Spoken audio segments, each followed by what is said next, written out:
Meus caros,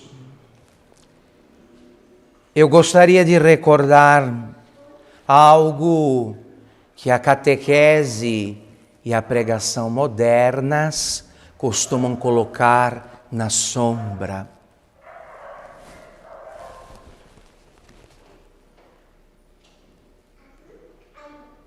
Quem instruído conhece a malícia deste mistério chamado pecado,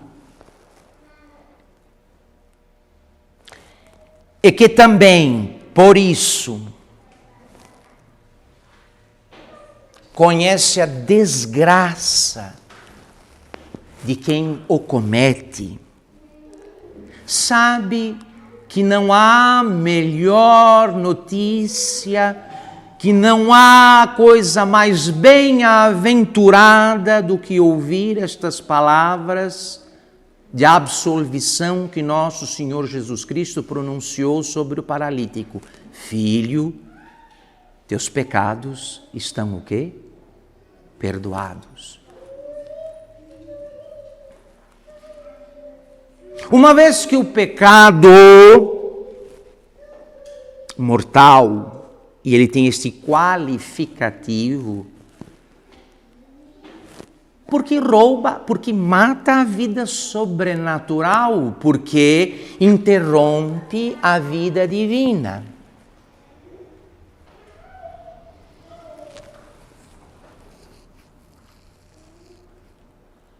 Como a alma dá a vida ao corpo, a graça é a vida da alma.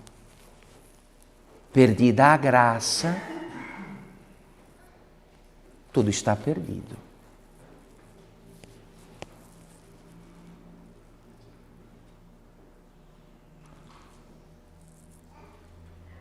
Ora, o que nos faz transitar? De onde vem a complacência que temos quando se trata do pecado? Nós temos muitas urgências. Normalmente, quando se trata do pecado, somos complacentes. Somos indulgentes. Desaparece toda a pressa. E vocês sabem bem, isto é ponto de catequese para a primeira comunhão, da tão anunciada misericórdia de Deus. Guardem bem. Quanto à misericórdia de Deus, que é infinita, infinita nesse sentido, ela pode perdoar todos os pecados e qualquer tipo de pecado a respeito dos quais o pecador manifesta sincero arrependimento. Ela é infinita por isso. No entanto, este atributo divino, a misericórdia de Deus, é uma coisa circunscrita a uma realidade chamada tempo. Não há misericórdia na eternidade. Não existe misericórdia na eternidade.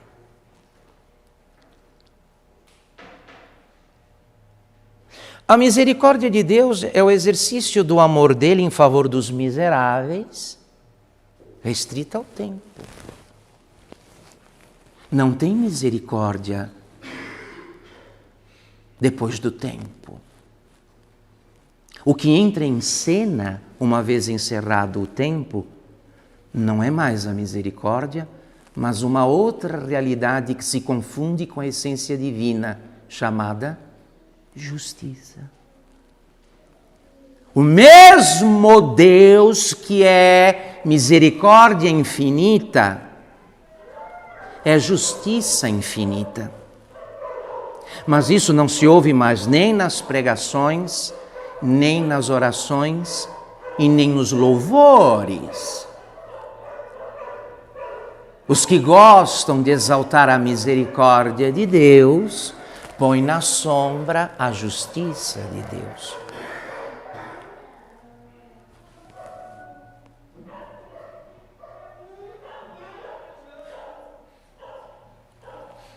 E esse mal, que certamente Satanás usa para retardar as almas no processo de sua conversão e de emenda de vida, no que os ímpios, os infiéis, para continuar pecadores, se apoiam na suposta e improvável inexistência de Deus.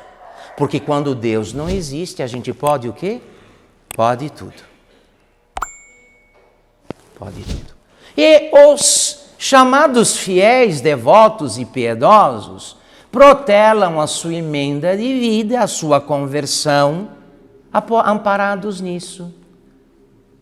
Deus é misericórdia e a gente tem o tempo nas mãos. Não, meu irmão. Não é o tempo que está nas nossas mãos, nós é que estamos nas mãos do tempo. E, segundo os doutores da igreja, e aqui eu apelo para Santo Afonso Maria de Ligório, que diz, é verdade que Deus, em sua misericórdia, costuma restituir e devolver a vida da graça, perdoando a muitas almas aqui na terra. Graças a Deus, bendito seja Deus.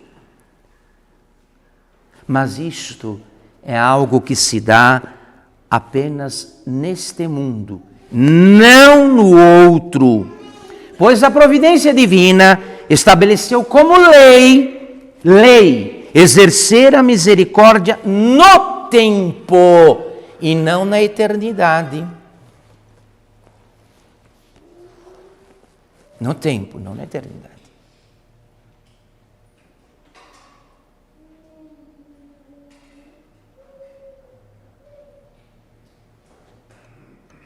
Então a misericórdia de Deus é infinita apenas quanto ao alcance dos pecados. Ela alcança e ultrapassa todos os pecados. Mas está circunscrita ao tempo. E, como ensinam os santos, talis vita, finis ita. Se morre, como o quê? Como se vive. Tal vida, tal morte.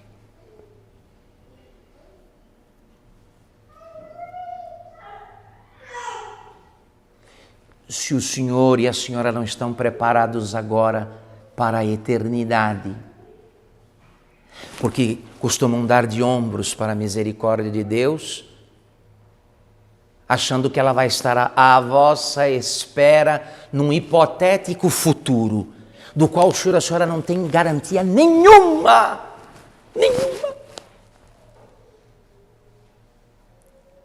Se o senhor e a senhora não estão preparados, se nós, deixa eu me incluir aí no grupo, se nós não estamos preparados agora, de onde tiramos a ilusão de que estaremos preparados então, naquela hora extrema, naquela última hora?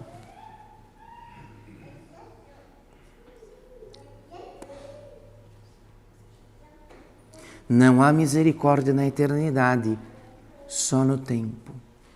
Viu? É bom recordar o catecismo católico. Não existe misericórdia encerrado o tempo. Depois do tempo, só existe o quê? Justiça. Aquela que vai dar a cada um conforme o merecimento de suas ações.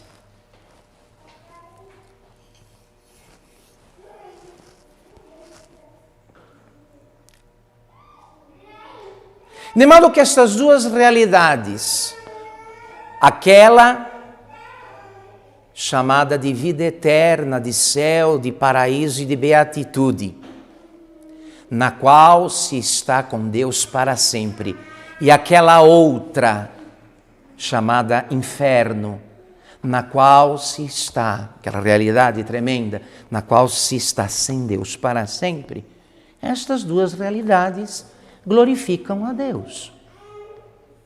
Um eleito, um bem-aventurado, um santo, no céu, glorifica com a sua presença no céu a misericórdia de Deus, que ele aproveitou bem quando pôde ser aproveitada,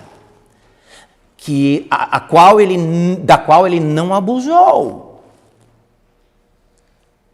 E assim como um eleito, um santo, glorificam a Deus com sua presença na vida eterna, também um condenado. Enquanto o eleito glorifica a misericórdia de Deus, o condenado glorifica a justiça de Deus.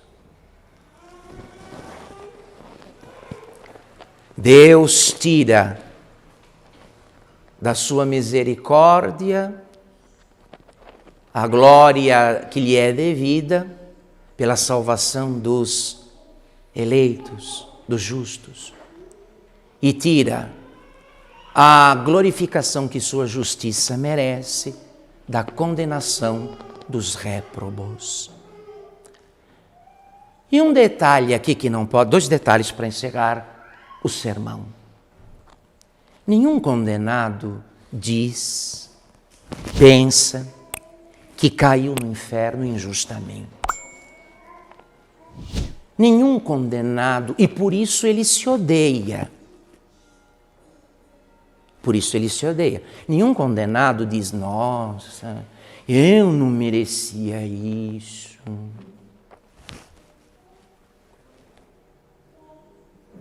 Ele tem a ciência de todas as chances, de todas as ocasiões, de todas as oportunidades, de todas as graças, de todos os chamados, de todas as ações que a providência divina tomou para salvá-lo. No curso de uma misericórdia que se estendeu por 70, 80, 90 anos e que foi o quê? Desperdiçada. Lhe é dada a ciência de tudo que Deus fez para salvá-lo. Tudo. Pelas pregações que ouviu, pelos alertas e exortações que recebeu de parentes, conhecidos e amigos, de avisos que o próprio Espírito Santo deu, tocando-lhe a consciência, para as quais ele deu de ombro. Dessa besteira. Nenhum condenado diz, puxa, olha, que injusto. Pelo contrário, tendo a consciência do que eu acabo de dizer, tem uma segunda consciência, que é que ele merecia um inferno pior do que aquele no qual ele caiu. Que também a justiça de Deus, no seu caso, foi temperada de misericórdia, porque estritamente, falando pela estrita justiça, ele merecia um inferno bem pior do que aquele no qual ele foi parar. E por isso ele se odeia. Ele se odeia. Ele se odeia. Queria matar-se. Matar-se. Mas não pode fazê-lo. Uma alma não morre mais.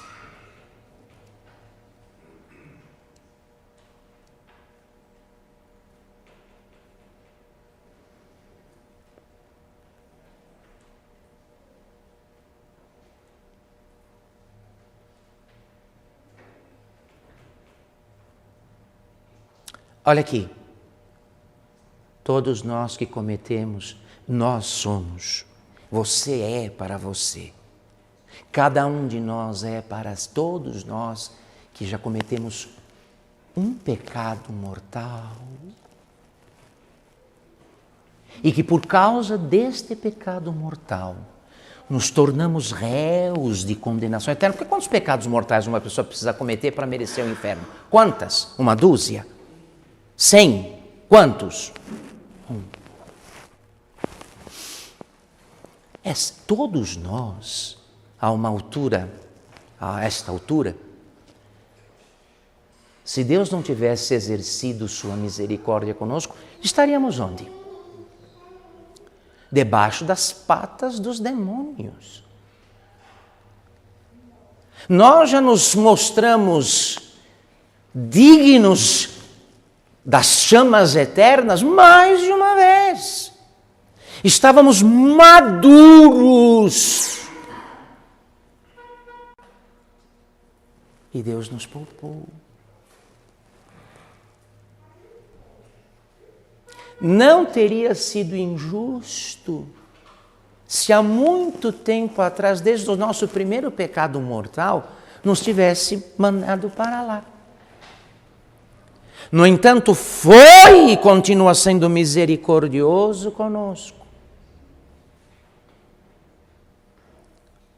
O fato de sermos pecadores e estarmos vivos é a prova cabal de que Deus tem uma paciência que não cabe nas palavras e na compreensão humana.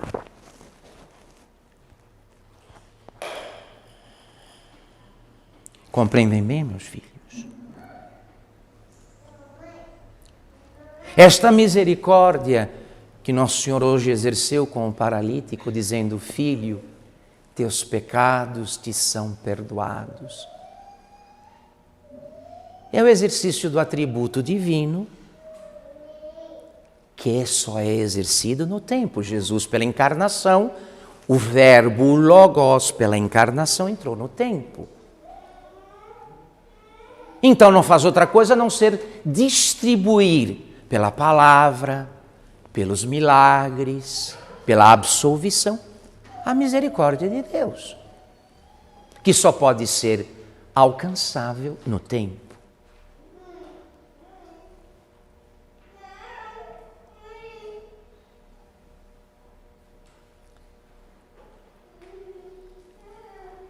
Qual é o nosso problema?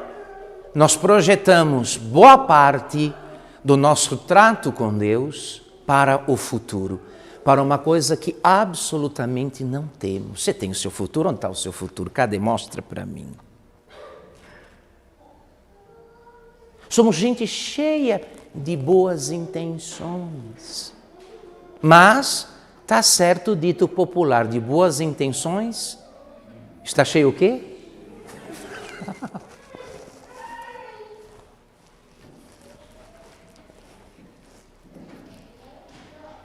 No futuro, se depender do futuro, somos os maiores santos. O problema é que nós não temos esta coisa chamada futuro. Nós só existimos numa coisa chamada o quê?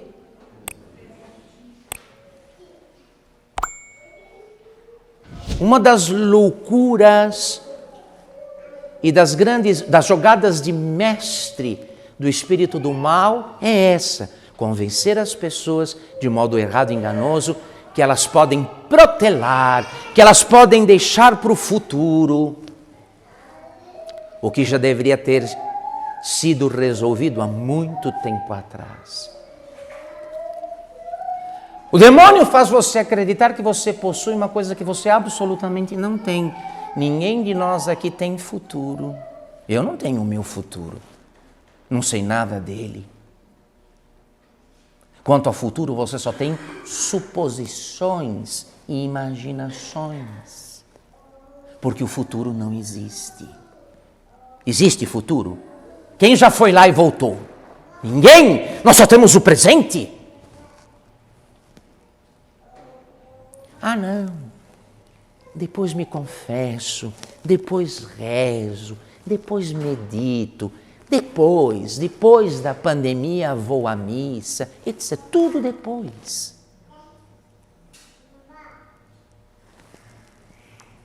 Como se tivéssemos o controle do tempo.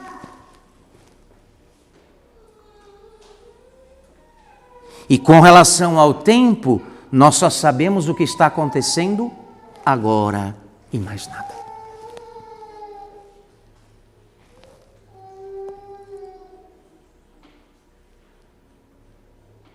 Vejam como Deus tem sido misericordioso conosco, mesmo sem pedir a sua misericórdia. Mesmo sem conhecer a sua misericórdia. Como? Você está vivo.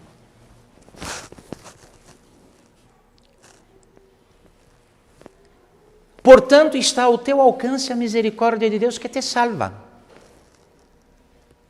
Quando todos nós aqui, mais uma vez, nos mostramos dignos, não da misericórdia, mas da o quê? Da justiça.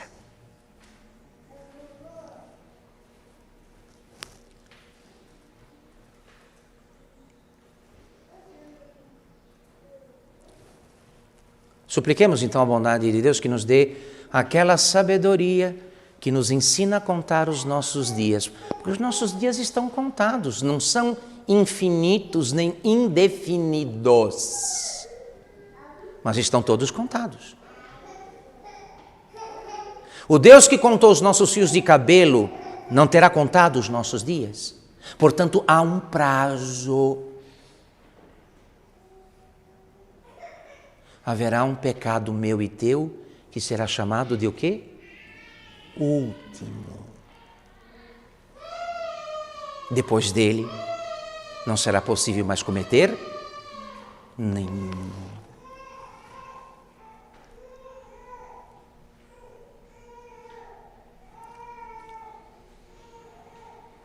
Por isso, filhos, toda a sabedoria é esta, viver cada dia como se fosse o quê?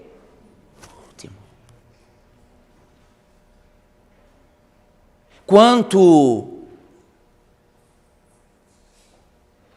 à eternidade que nos espera, e são duas, né? Só tem duas opções quanto à vida eterna. Quanto à eternidade, uma com Deus para sempre e outra sem Deus para sempre. Muito nos ajudaria, veja bem, vocês sabem que há uma característica comum entre os que se condenaram. Entre os que se condenaram, há uma característica comum, que é esta aqui. Alguns deles pensaram no inferno, mas depois deixaram de pensar.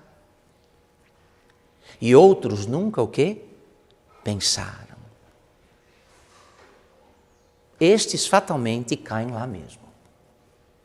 Segundo o ensinamento do grande São Tomás de Aquino, que dizia, quem vai com o espírito, quem vai meditando no inferno agora, não desce lá com a alma depois.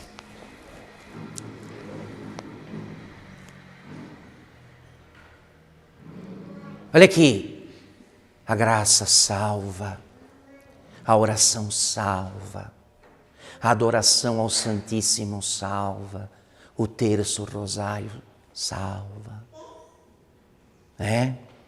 as obras de misericórdia salvam.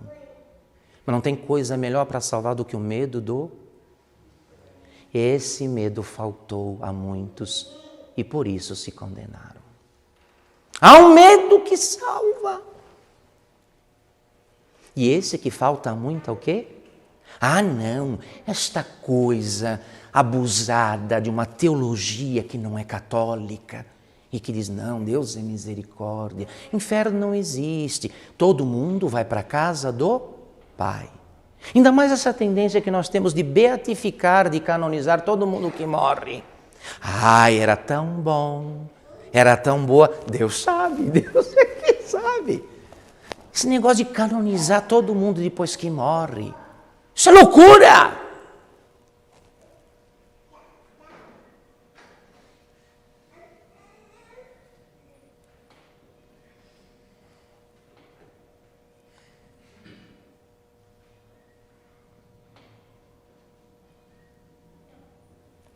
Talvez precisássemos de uma experiência que foi a vocação de São Bruno. Vocês devem saber quem foi São Bruno. São Bruno foi o fundador da o quê? Cartucha. Daquela forma de vida contemplativa, monástica, extrema, onde é feito o voto de o quê? Silêncio. Os cartuchos não falam. Podem falar no recreio do domingo. E só do que rezaram e meditaram durante a semana. O voto é de silêncio. que despertou São Bruno? Qual foi o móbil da vocação dele? Uma experiência tremenda. Ele estava nos funerais de um doutor, de um teólogo muito famoso do seu tempo, numa catedral, todos os cônegos, o bispo, os demais professores, o clero todo e o povo presente, no funeral daquele célebre doutor, daquele acadêmico. Numa certa altura, quando cantavam e incensavam o cadáver, eis que o morto diz: não rezem por mim, eu me condenei.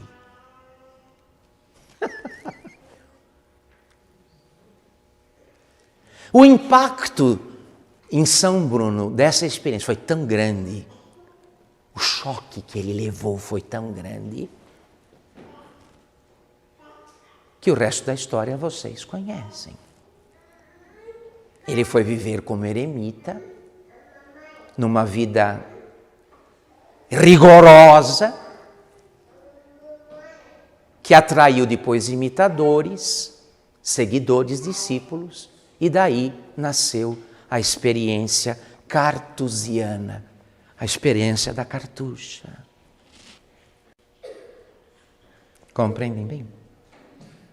Bom, do ponto de vista espiritual, nós precisávamos levar um susto desse tipo, ou uma coisa mais assim, pitoresca, como daquela pessoa que dormiu tranquilo num quarto, numa casa de fazenda, tranquilo, um sono gostoso, num quarto grande, não é? Mobiliado com móveis rústicos, fez aquele sonão, depois quando se levantou e colocou os pés no chão, sentado na cama, se deu conta de que havia dormido com uma serpente enrolada na cama, no pé da cama. Passou a noite com uma serpente sem se dar conta.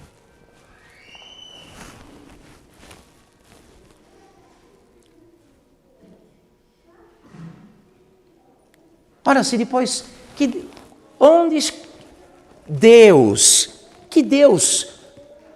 qual seria a essência de Deus? Deus seria Deus se tratasse o pecado e a virtude do mesmo jeito. Se desse aos pecadores e aos justos o mesmo prêmio, não seria Deus. Ora, se depois todos vamos para este céu da graça barata, este céu da graça barata, por que estamos perdendo o nosso tempo aqui? Vamos curtir a vida. Depois você ensaia lá um Pai Nosso e 3 Ave Marias e está tudo bem.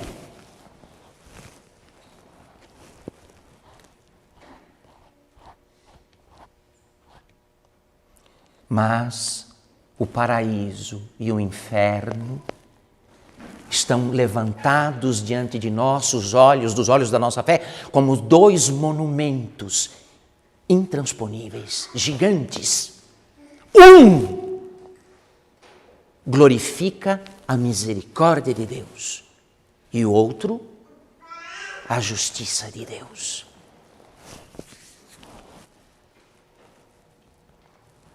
Por isso, talis vita fines ita, tal vida, tal morte.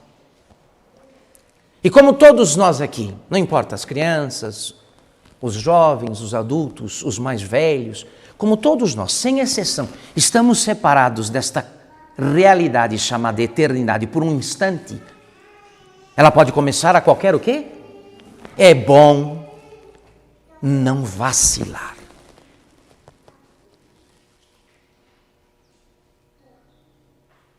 É bom não vacilar, meus queridos. Todos nós que estamos vivos aqui depois de tantos pecados somos a prova da paciência e da misericórdia de Deus. Nós que a uma altura destas deveríamos estar debaixo das patas dos demônios, porque nos mostramos merecedores dos castigos dos condenados, mais de uma vez. Por ter desprezado a graça de Deus, por ter desprezado o que nos salva por um prazer ou por uma vantagem qualquer, por um prazer, por uma posse criminosa qualquer.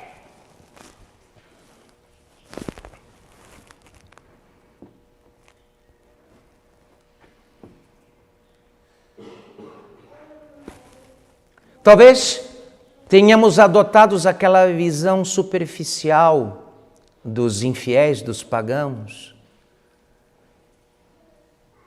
que modelam e equalizam o juízo das coisas pelas aparências. Dizendo, eu tenho saúde, eu estou com saúde, eu estou bem. Eu ainda tenho muito tempo para viver, sou novo. Essas loucuras todas, que não são outra coisa a não ser tentações assumidas. Quem te disse? Isso foi Satanás. E você adotou isso. Você assumiu isso.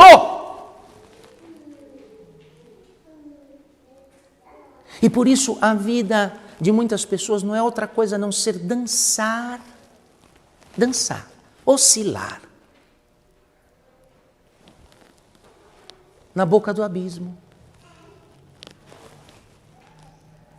na entrada do inferno, aquele a respeito do qual o poeta Dante Alighieri, na Divina Comédia, quando ilustra o inferno, chegando ao portal, às portas do inferno, leu a placa que estava na entrada. E o que dizia a placa de entrada no inferno? Dizia o seguinte: ó vós que aqui chegais, deixai do lado de fora toda a esperança.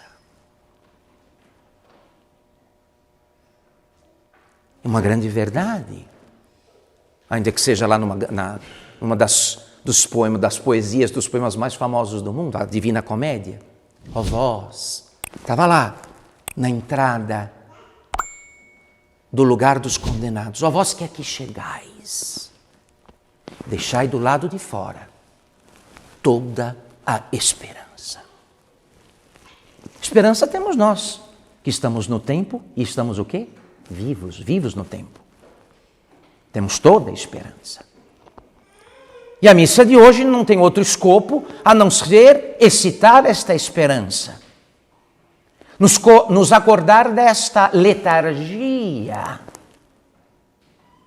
desta ilusão do tempo. Não, eu tenho tempo. Depois, amanhã, mês que vem, ano que vem, noutra época, em outra ocasião, em outra oportunidade, em outra circunstância. Ô, meu irmão! Como é que você se tornou um bobo tão rematado, uma boba tão rematada, acreditando neste engodo do diabo? O tempo é uma graça escassa. E ninguém de nós aqui sabe quanto lhe sobrou. Verdade ou não? Eu não sei quanto tempo eu tenho. Provavelmente muito menos do que eu imagino. E é bom pensar assim. É bom pensar assim. Todos, como diz lá o grande São João Bosco, o apóstolo dos jovens, todos os que estão no inferno imaginaram que teriam tempo para o quê? Emendar a sua vida. E não tiveram.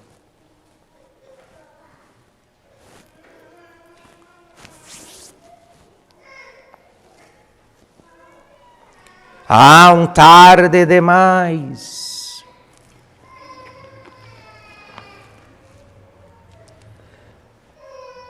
Nós já chegamos diante de certas situações em que o certo não podia mais ser feito porque era o quê? Tarde demais. Não adiantava querer fazer aquilo porque já era tarde demais. Faltava algo fundamental, que era o tempo. O tempo havia acabado para aquilo. Você disse, agora é tarde. Não há mais o quê? Não permita que isto aconteça no que tange, no que diz respeito àquilo que é o mais importante. E um homem de fé, uma mulher de fé, sabe que a coisa mais importante é esta. evitar o inferno e ganhar o quê? O céu. Nós não somos... Escuta aqui. Ninguém aqui é protestante para acreditar nesta baboseira luterana que diz, se você crê em Jesus, se você ama Jesus, você já está o quê? Salvo. Isso é conversa luterana para boi dormir.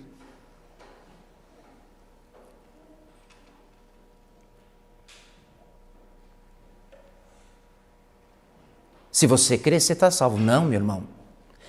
A epístola de São Tiago, que Lutero depois chama de epístola de palha, diz o contrário. Diz que a fé sem obras é o quê? É morta. Então, se você crê no céu,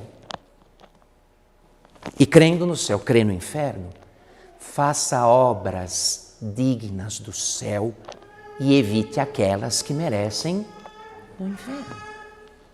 Porque a fé sem obras é o quê?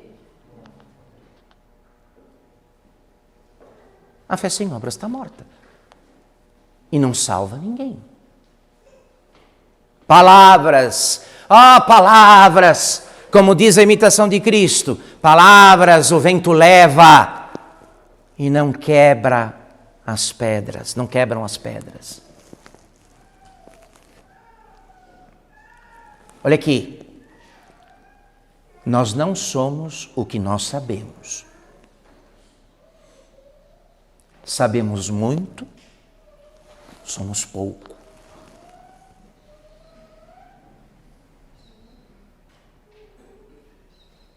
Porque nossa vontade não tem acompanhado nossa inteligência.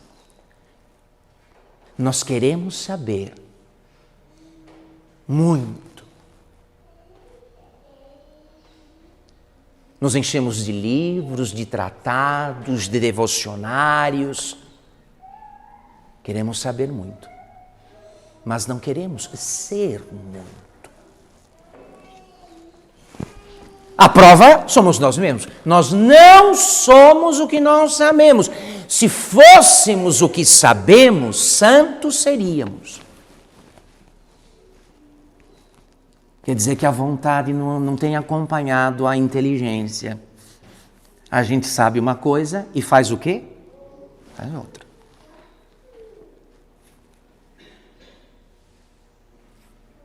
E é esse mal que nós precisamos corrigir, querido.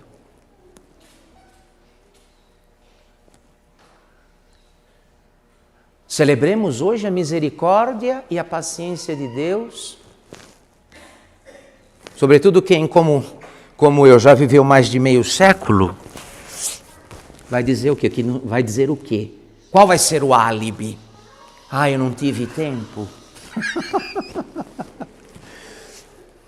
Meu Deus, quem de nós poderia contabilizar, ponderar, no curso dos anos, quantas graças, quantas luzes, quantas chamadas de atenção, quantas exortações recebeu de modo direto ou indireto da providência divina, em ordem à sua salvação.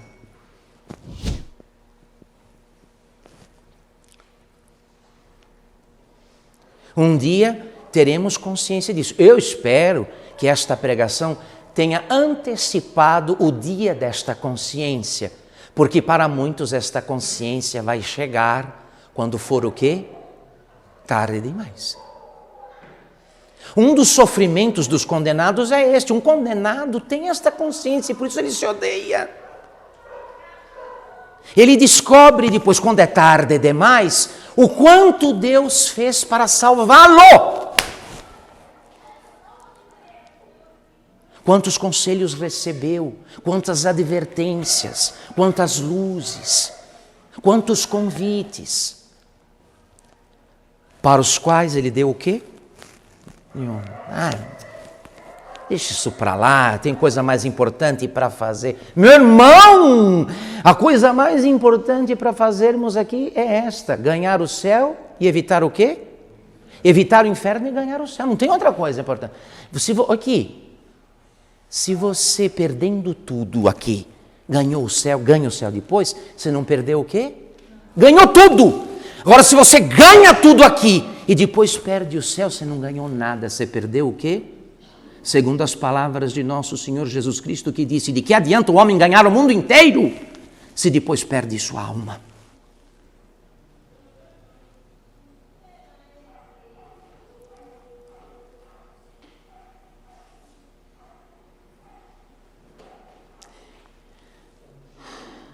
Por isso Deus colocou ao nosso serviço, à nossa disposição, como disse o apóstolo, e aqui temos que ser honestos, não é? Na epístola desta missa, na pericopa desta missa, os versículos de 4 a 8 da primeira carta aos Coríntios, no capítulo 1, quando o apóstolo diz: nele fostes, em Jesus, fostes enriquecidos de todas as coisas, quer nas da palavra, quer nas da ciência. Foi desta forma que se confirmou entre vós o testemunho de Cristo, a ponto de nada vos faltar em qualquer graça.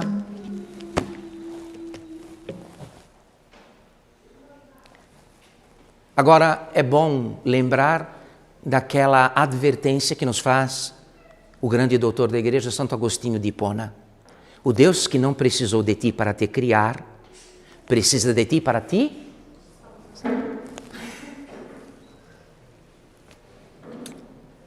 Quanto aos que estão na vida eterna, ninguém foi para o céu porque deu um tropeção. Ai, nossa, caí no céu. Não tem esse perigo. Quem está no céu está por quê? Por quê? Quis. E fez por onde?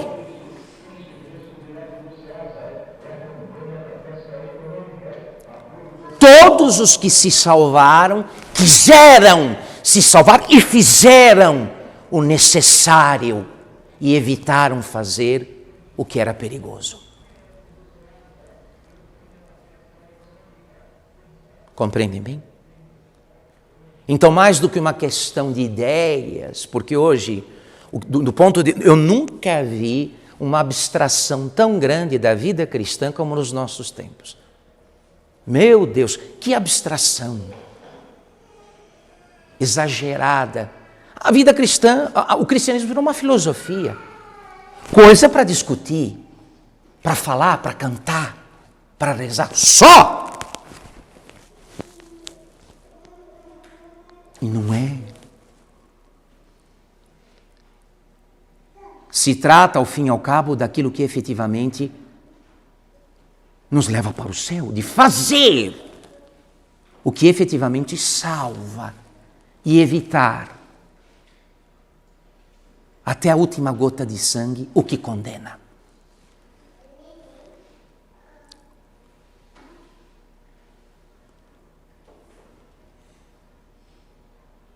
Nem todo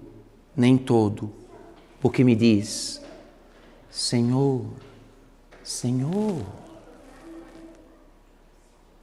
entrará no reino, mas sim aquele que faz, e o verbo é fazer, não dizer. O que faz a vontade do meu Pai que está nos céus, esse entrará no reino dos céus. Esse é o nosso esforço diário, filhos, de avaliar, de ponderar, de pesar as nossas obras, segundo este critério. Isto me salva ou me condena? Isso me faz chegar perto de Deus ou me afasta dele? É o único critério que um cristão consciente tem para viver. Separar, selecionar a vida toda e toda a vida segundo o critério do céu e do quê? Do inferno. Muito bom. Agradeçamos a Deus porque temos, como disse o apóstolo, esta ciência e as graças que a acompanham no tempo devido. Não no tarde o quê? Não no tarde demais. no tarde demais. De que adianta estas coisas para quem já se condenou? Não há como voltar. Não há como retroceder. Não existe tempo para isto. Nós, no tempo, na graça do tempo, recebemos a graça da ilustração, desta ciência e os auxílios necessários. Porque quem está muito interessado em nos salvar é Deus. Deus está mais interessado em nos salvar do que nós mesmos. Por isso nos faz acordar para estas coisas. Para nos criar, Ele não precisou da nossa opinião nem do nosso concurso, mas para nos salvar precisa. Porque ninguém vai para a vida eterna sem o consenso, sem o acordo da própria vontade.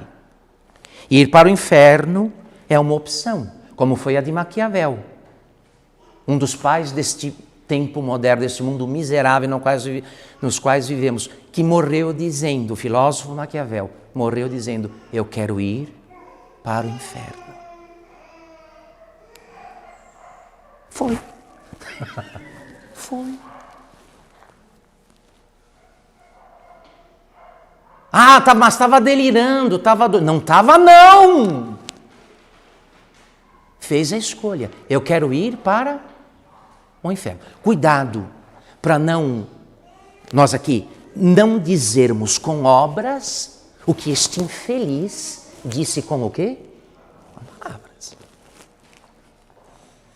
Ninguém aqui fala que quer ir para o inferno. Todo mundo quer ir para o quê? Imagina. Quem não quer? Mas cuidado, meu irmão, quanto à vida eterna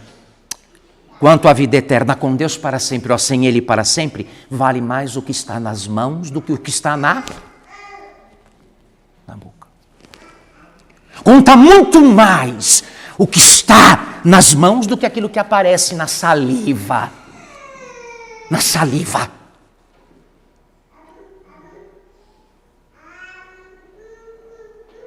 Muito bem. Guardem bem estas coisas, foi isto que fez este frêmito, este incômodo. A gente fala assim, nossa, olha, São João Maria Vianney virava 18 horas no confessionário. Bonito, né? Um padre que fica 18 horas sem levantar nem para ir ao banheiro, nem para fazer as refeições.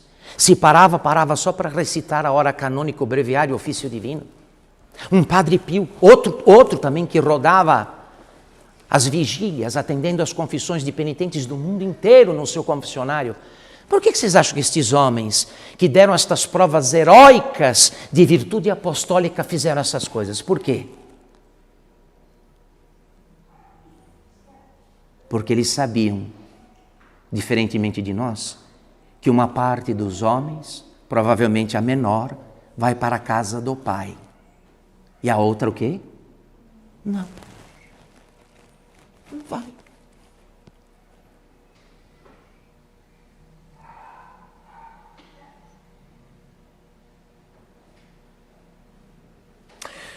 Uma Santa Teresinha do Menino Jesus, que sacrificou a sua inocência, a sua adolescência, a sua juventude, para numa vida de holocausto, de silêncio, de oração, se enclausurar nas paredes de um Carmelo, lá na França, em Lisieux. Veja pelas suas prioridades, meu irmão querido. Quais são elas? Quais são suas prioridades, suas urgências? Normalmente, todas elas referidas aos assuntos desta vida. De uma vida cômoda, folgada, regalada, só.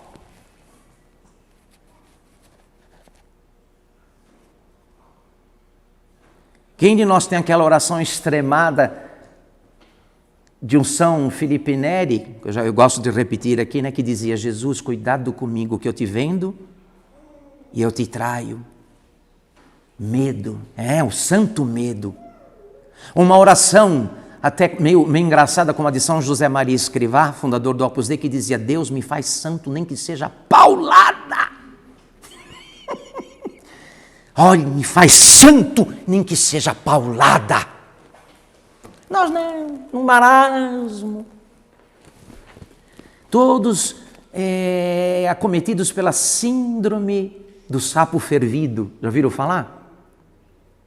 A síndrome do sapo fervido. Você bota o sapo na água fria, ele fica quietinho.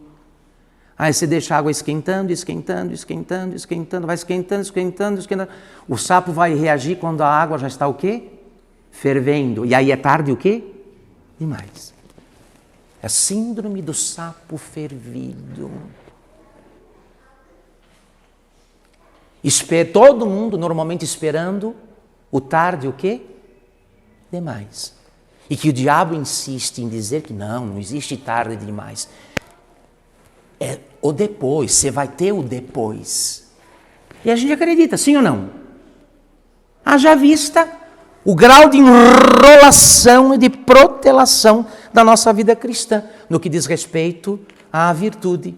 Olha, que dia é hoje do mês? Dia 25 de setembro de 2021. Do dia 25, escuta aqui, vamos apelar aqui para o mapa dos santos, a imitação de Cristo. O mapa dos santos. Faz o que está lá e você fica santo. A imitação de Cristo. Do dia 25 de setembro de 2020 até o dia de hoje, 25 de setembro de 2021, qual foi o vício que nós emendamos e a virtude que nós adquirimos nesse espaço de um ano? Qual foi, irmão querido, o vício emendado e a virtude adquirida? Desde o dia 25 de setembro de 2020. Qual foi? Nós estamos para estes temas como o sapo na água, que começa o que? A ferver.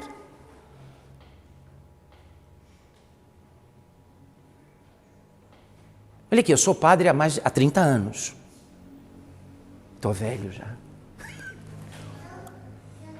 Não foi uma vez, nem duas, que a família apavorada me chamou: padre, ele está morrendo no hospital. Lá vou eu, né? Correndo para o hospital. Vesti a batina em cima do pijama. Foi a batina por cima do pijama, ó. Aí chego lá. Mais de uma vez aconteceu. Morreu. O corpo já desceu para o necrotério. Não pude fazer o quê? Nada. O corpo já tinha ido para o necrotério. Morreu faz 10 minutos, enquanto estava no trânsito. Ou de eu chegar e o doente lá meio entubado, na UTI, coisa e tal, quando viu que era um padre, começou a balançar a cabeça dizendo que não o quê? Queria. Balançando as sondas e os fios. Não quero.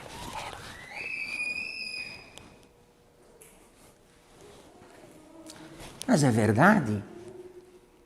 Santa Teresa dos Andes tem toda a razão. Quem não amou a Deus aqui na terra, vai fazer o que no céu?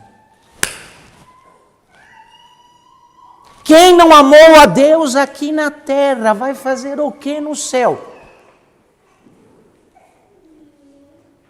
Onde tudo é amor de Deus, e o amor de Deus é o quê? É tudo. Vai fazer o que lá? Agradeça a Deus. Olha aqui, a nossa vida, o tempo, os anos que compõem a nossa vida, e luzes como estas, são a prova cabal da misericórdia de Deus. Portanto, de que Deus está muito interessado em nos ter consigo, no quê? Você não teria largado mão. O que faz um médico quando vê que não tem jeito? O doente, não adianta, não há mais recurso da medicina para tratar o doente. O que o médico faz? Larga a mão. Fala para a família, leva para casa. Deixa ele fazer o que ele quiser, deixa ele comer o que ele quiser. Agora, quando o médico, o bom médico, suspeita que há uma forma de salvar o doente grave, ainda que seja cortando um pedaço dele, amputando uma parte dele, vai fazê-lo.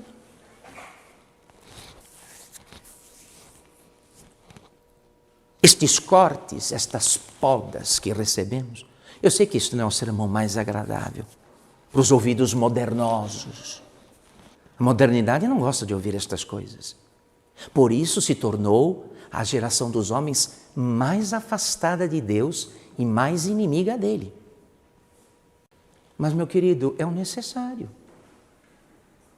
Todos gostaríamos de ser tratados como doentes desenganados, livres, leves e soltos ao sabor dos nossos gostos e paixões. O fato da sua vida muitas vezes levar, você passar por verdadeiras invertidas. Deu tudo errado, não saiu como eu queria, e agora? Aí, a prova de que Deus está cuidando de você são esses tombos que você toma. A gente acha que não, que Deus está cuidando, como os pentecostais, os protestantes, Deus está cuidando quando tudo é bênção e prosperidade.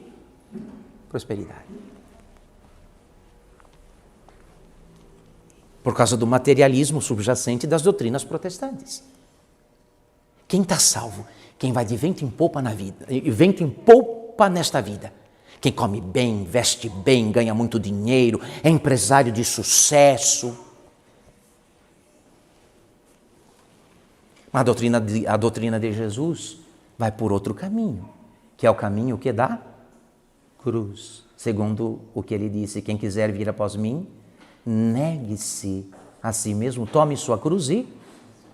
Deus conta com as nossas cruzes para nos salvar. Ele precisa, às vezes, de uma doença para te salvar. Eu conheci um sem número de pessoas que só encontraram o caminho do céu quando foram parar no hospital, no leito. A encontrar o caminho do céu. Eu conheço um montão de gente que voltou a andar no caminho do céu depois que ficou com uma mão na frente e outra atrás. Me desculpem o prosaísmo, porque enquanto tinha dinheiro e fortuna, o dinheiro e a fortuna não serviram para outra coisa a não ser para financiar vícios.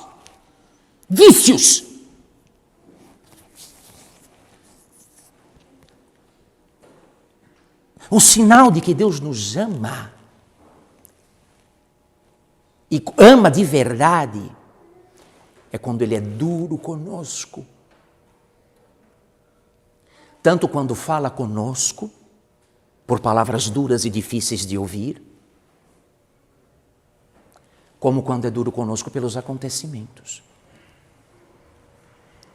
Talvez nós tenhamos uma graça parecida com a que foi dada a Santa Teresa d'Ávila, que depois de muito amadurecida na santidade, já lá na 7ª morada, no 7º castelo, disse: ó Deus, eu vos agradeço por me terdes recusado por 3 vezes coisas que eu pedi, porque agora eu sei, se o Senhor tivesse me dado, eu teria me condenado.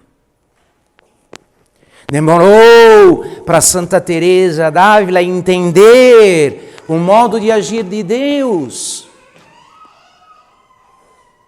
Mas ela entendeu que aquilo que para ela, num dado momento, numa determinada circunstância, lhe parecia indispensável, a coisa mais importante da vida, na verdade, seria motivo de condenação para ela depois. Por isso Deus não deu. Então não se assuste quando você pediu uma coisa, Deus não der e ainda oferecer o contrário do que você pediu. É assim mesmo que Ele faz para salvar. Ele não apenas não vai dar o que você pediu, como vai dar o contrário. Porque afinal de contas, Deus não é o Deus que a gente gosta e quer, mas é o Deus que a gente o quê? Precisa. São 2 as mãos dele. Com uma dá e com outra o quê? Ele tira. Dá o que você precisa para se salvar e tira aquilo que pode depois o que te condenar.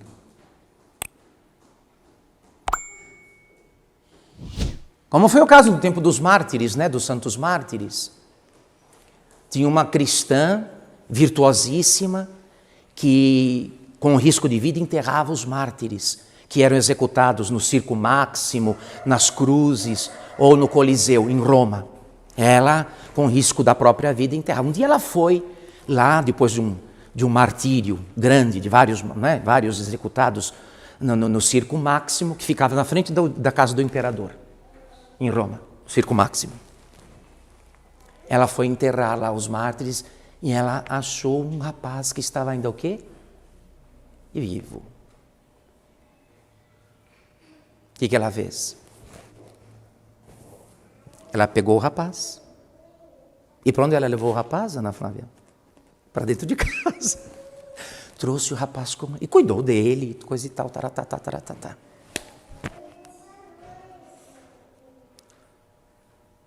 Ele melhorou, graças a Deus, sim ou não? Melhorou. Ele era jovem e belo. Se apaixonaram. E viraram amantes. Compreendeu bem? Se o diabo pode perverter até o bem, imagina, quem vai discutir que uma pessoa arriscando a vida para fazer uma obra de misericórdia está fazendo qualquer mal? Claro que não. Sepultar mortos e socorrer enfermos são obras de misericórdia, da categoria das obras de misericórdia físicas, materiais. Você acha que o diabo, que perverte até um bem objetivo, não pode perverter as suas ideias, as suas imaginações sobre o bem? Esses moços aí, do tempo dos mártires, o que aconteceu com eles? Começaram a viver em pecado, porque não eram nem marido nem mulher. E a gente sabe muito bem como era rigorosa a lei da igreja naqueles tempos.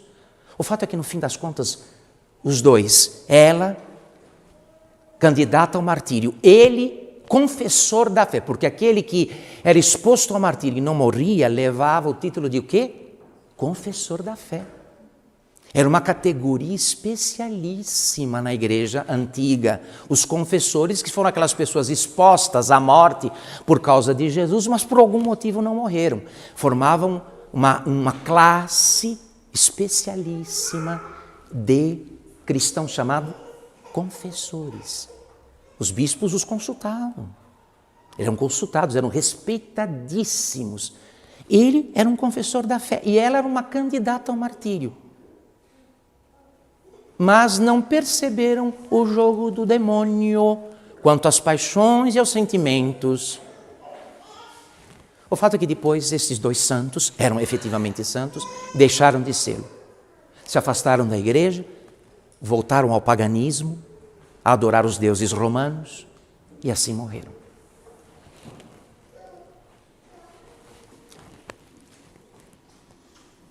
Quer uma dica para ser santo e se salvar? Desconfie de você.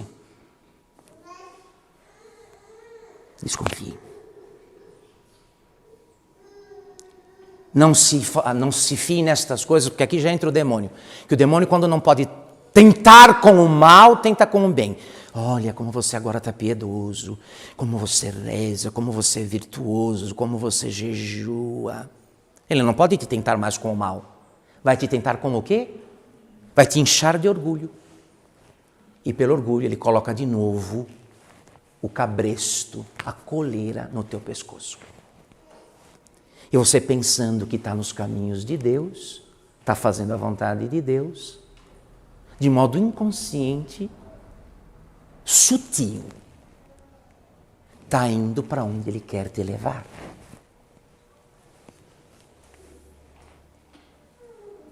Como o caso destes dois santos, começaram no martírio, terminaram na apostasia. Imagina.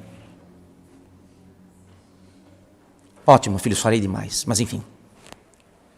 Que Deus tenha misericórdia, continue tendo misericórdia de nós, e que nos conceda tempo e as condições necessárias para a penitência, porque como nenhum de nós aqui pode ir a Deus pela inocência, não a temos.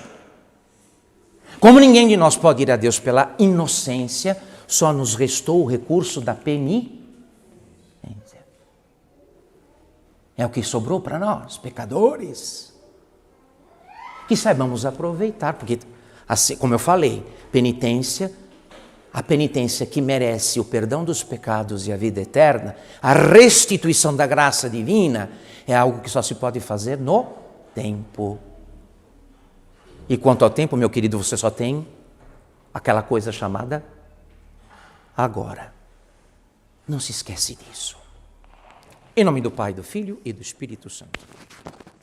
In nome del Padre, del Figliolo e dello Spirito Santo, e così sia. Sia lodato Gesù e Maria, e buonanotte a tutti.